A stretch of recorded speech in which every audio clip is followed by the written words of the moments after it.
Nós passamos o tempo da pandemia e mais de uma vez algumas pessoas me falaram, você, e não só eu, outras pessoas, duro demais com o Bolsonaro, afinal o que ele pode fazer é a pandemia, etc. Graças à Lei de Acesso à Informação, a imprensa conseguiu acesso aos relatórios da ABIN, da Agência Brasileira de Informação, sobre a pandemia. Porque a ABIN, também, claro, uma agência de inteligência, né? Agência Brasileira de Informação, não, de inteligência. Uma agência de inteligência tem de produzir documentos alertando para coisas que podem acontecer. Né? E que podem, inclusive, desestabilizar o governo. É essa a sua função. Desestabilizar o governo, prejudicar o Estado, prejudicar a população. São informações de alto nível, como se diz, passadas às autoridades, e essas têm que tomar providências. E aí, meus queridos, é o seguinte, houvesse alguma dúvida de um comportamento doloso, e eu lamento que a Procuradoria-Geral da República tenha ignorado tudo aquilo que a CPI lhe entregou sobre ações e omissões do governo e do próprio Bolsonaro durante a pandemia, acabou, não tem mais. Esses documentos agora deixam claro, Larissa Voglio-Bene, tudo foi advertido, tudo foi avisado. Todos foram advertidos. E vocês querem saber, eu até fiquei com uma boa impressão da ABIN. Voglio-Bene, as coisas estavam acontecendo e a ABIN estava apontando, entregando as informações ao governo. Circulavam entre alguns ministros, estavam sob sigilo, graças à Lei de Acesso à Informação, elas foram tornadas públicas, e estava tudo ali, Larissa. O Bolsonaro estava devidamente informado, ele sabia o que estava acontecendo. E, no entanto, fez as escolhas que fez. É tudo muito impressionante. Eu vou fazer uma síntese aqui, os documentos são públicos, eles estão nos jornais, vejam lá. Eu vou fazer uma síntese só para que não reste uma eventual suspeita de que o Bolsonaro foi colhido de surpresa. Eu não sabia. Sabia. Sabia e fez as escolhas que fez. Então vamos pegar um caso mais, acho que dramático, porque nós vimos cenas pavorosas e ao mesmo tempo vimos Bolsonaro, vê se vocês conseguem achar tempo, vimos Bolsonaro tirar sarro de gente sufocada. Isso não estava dando exemplo, não, ele estava tratando com ironia pessoas sufocadas na sua live. Lembra-se disso? Num dos momentos mais asquerosos da sua trajetória. E aí, a partir de janeiro de 21, os agentes da ABIN chamavam atenção para a iminente falta de oxigênio no Amazonas e dizendo que essa crise poderia se repetir em outras regiões, em outras cidades, né? Manaus foi a coisa mais grave. Está lá, a situação no estado do Amazonas acende um alerta sobre a possibilidade de desabastecimento de oxigênio medicinal nos demais estados da região norte. Dia 17 de janeiro de 2021. E, no entanto, aconteceu o que aconteceu.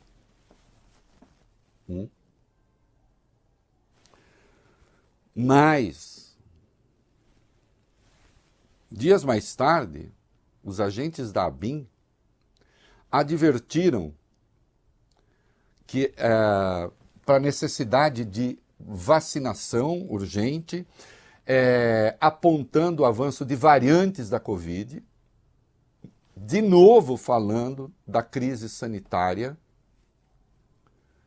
de Manaus, e chamando atenção para o fato de que ali se poderia desenvolver uma variante do vírus que poderia ser terrível para o Brasil. Larissa, em Manaus apareceu a chamada variante, que inicialmente foi chamada de P1 e depois variante Gama, com 3 subvariantes. E essa foi a variante que tomou o país e essa variante matou quase 300 mil pessoas.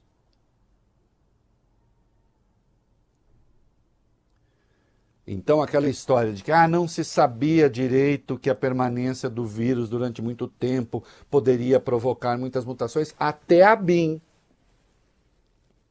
estava advertindo. E, no entanto, o presidente fazia o quê? Batia a boca com o Supremo porque queria evitar as políticas de distanciamento social. E foi ali que começou a sua trajetória de confronto direto com o Supremo. Foi por falta de informação? Não! Foi dolo mesmo. Foi uma escolha. Foi uma escolha que matou pessoas. Os mais de 700 mil mortos, tudo culpa do Bolsonaro? Claro que não. Larissa, eu vou pegar 0,0000. Se 10 pessoas tivessem morrido ou morreram porque tomaram cloroquina e foram para a vida achando que estavam protegidas, sob a inspiração do presidente, 10 mortes me parece o bastante, não? Mas nós não estamos falando de 10, nós estamos falando de milhares. O vídeo do ex-presidente está na mão, tá? Então vamos colocar o vídeo desse presidente, quando se falava da crise de oxigênio, e ele estava interessado em atacar o Mandetta, dizendo que estava fazendo a coisa certa, aí ele fez essa coisa indigna aí. Vai, põe aí para nós. O apelo que eu faço aí, que aqui é contra, tá? Sem problema, se tu começar a sentir um negócio esquisito lá, tu segue aí a receita do ministro Mandetta. Você vai para casa, quando você tiver lá, falta de ar, você vai para o hospital.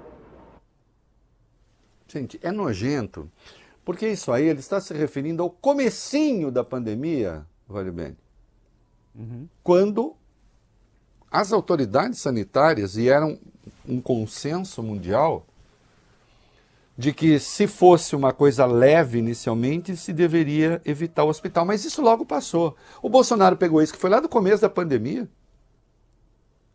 e resolveu cravar no Mandetta que ele falava para as pessoas não irem ao hospital. Quando o que se buscava ali era tentar justamente compatibilizar a capacidade de os hospitais receberem os doentes, né, com o número de contaminados, para não colapsar, como colapsou o serviço de saúde.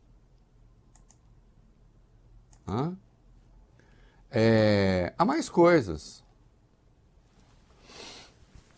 A ABIN, diversos documentos da ABIN, elaborados no começo da pandemia, citaram os estudos com conclusões contrárias ao tratamento com a cloroquina e com a hidroxicloroquina.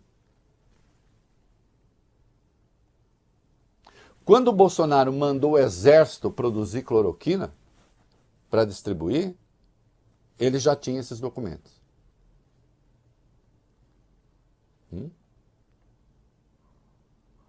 E aí arrumou meia dúzia de doutores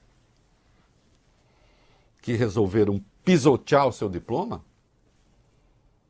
porque eles sabiam que a cloroquina não adiantava para nada, nesse caso. A cloroquina, que é um antiprotozoário, como aliás lembrou o senador Otto Alencar numa sessão histórica da CPI, era absolutamente irrelevante para o vírus. Além de poder e ter efeitos colaterais, mas independentemente dos efeitos colaterais, o problema é que milhares de pessoas tomaram a cloroquina e se sentiram mais protegidas. E, no entanto, não estavam.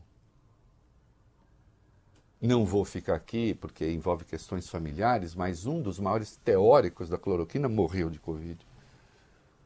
Uma morte dramática.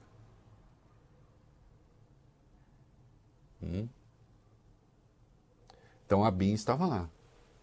Sabe o que mais a BIM falou, Larissa Voglio-Bene? A BIM chamou atenção no dia 19 de maio para o colapso do sistema funerário, que também aconteceu. Eu me lembro do Hospital Nossa Senhora Aparecida em Manaus. Aquela abertura de covas, e as pessoas depois tiveram que ser enterradas em covas coletivas.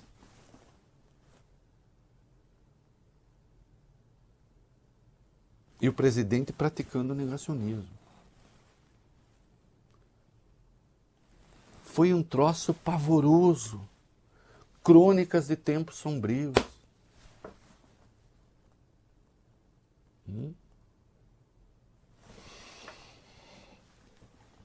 A BIM advertia, olha, está havendo uma queda do isolamento social contrastando com uma curva ascendente da doença. Contrastando, por assim dizer, mas é claro que são coisas que andam juntas.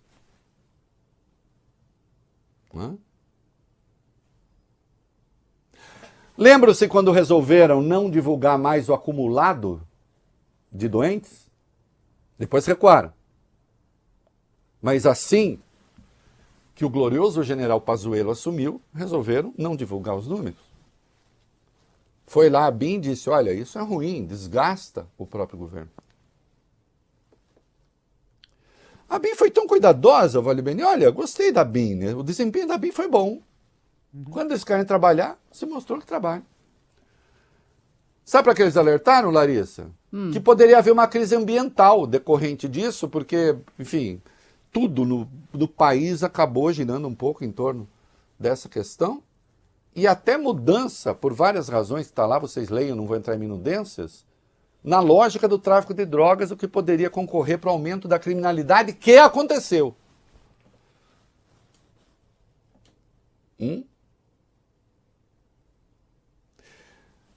Nunca, preste atenção nisso aqui, nunca faltaram informações a Jair Bolsonaro.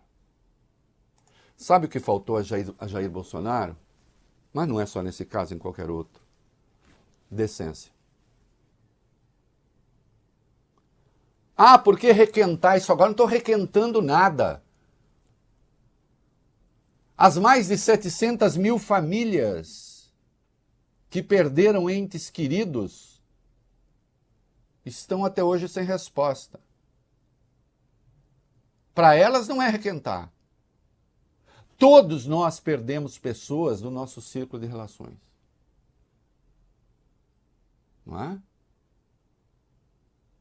Até hoje não se sabe direito. Essa que é a verdade, o número de mortos, porque o Brasil tem rincões e grotões que estão fora das estatísticas. Porque isso foi uma escolha política. Foi uma escolha de governo. E é preciso que se tenha clareza do que aconteceu, porque não faz 50 anos, não faz 60 anos. Ainda assim, a história tem que recuperar essas coisas. Sempre. Nós estamos falando de coisas desta década, nós estamos falando de coisas do governo anterior, nós estamos falando de coisas de 2019, 2020, e nós estamos em 2023. Foi anteontem.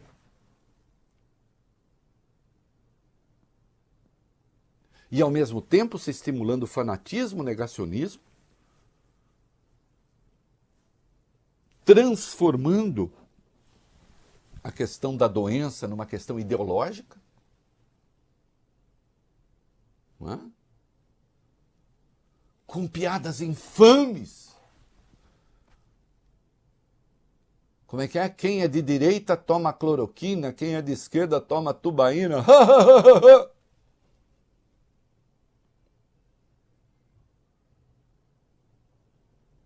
Não é? Dando cloroquina para Ema no Planalto, fazendo pouco caso.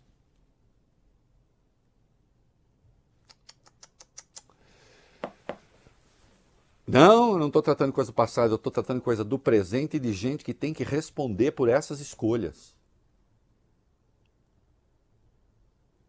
Porque esses crimes cometidos não prescreveram, as informações estavam lá. E tem de responder por elas.